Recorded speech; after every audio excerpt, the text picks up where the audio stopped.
नमस्कार जय जगन्नाथ मु सौम्य स्वागत करुँ सत्य डेभोशनाल यूट्यूब चैनल को। तो चलतु आरंभ करवा महापुरुष अच्युतानंद दासଙ୍କ रचित श्री अच्युत अमृतवाणीर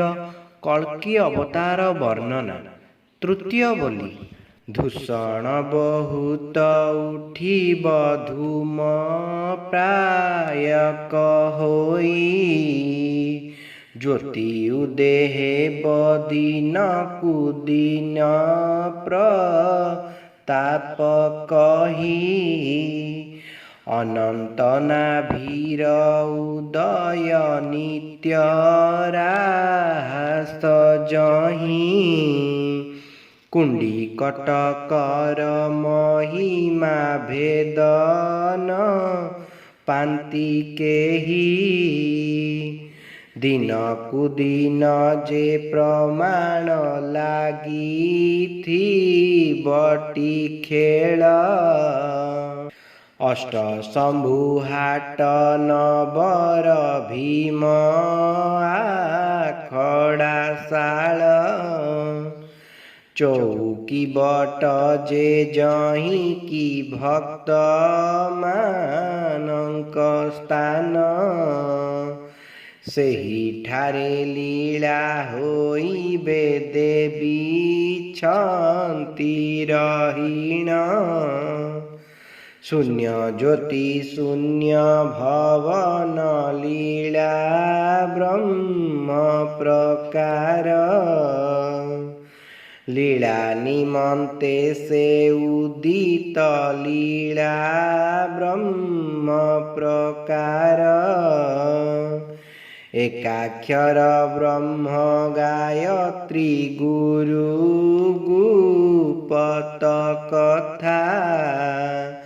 एही रूपरे से जुगल राधा कृष्ण लंपटा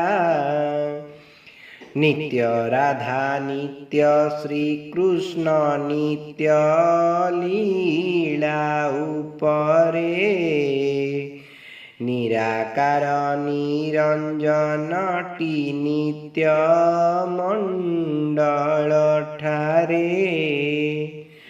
अबना अक्षर जही रे एका अक्षर ज्योति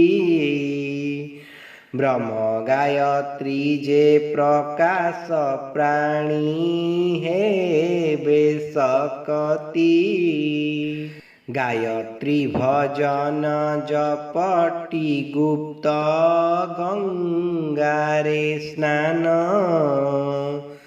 गोलेख मंडल उपरे गोला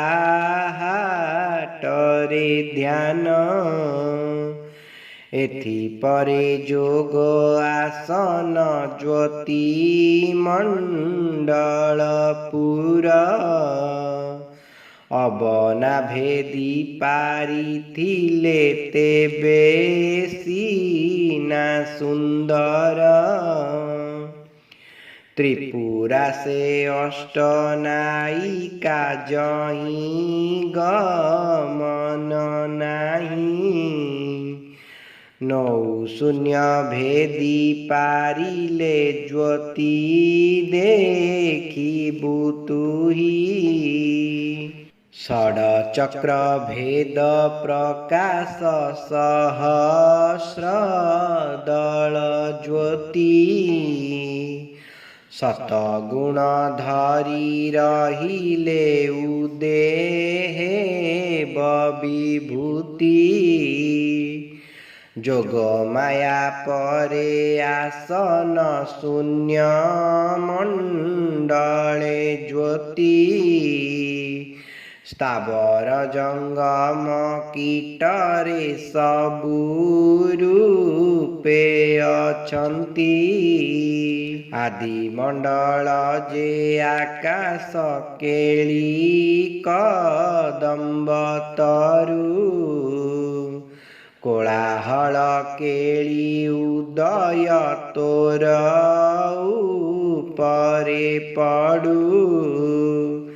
केही जे काहार नुहंती केही नुहंती कांति रूप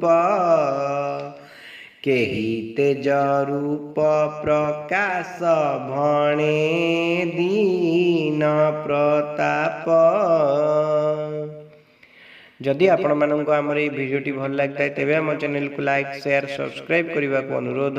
जय जगन्नाथ, जय पंचसखा।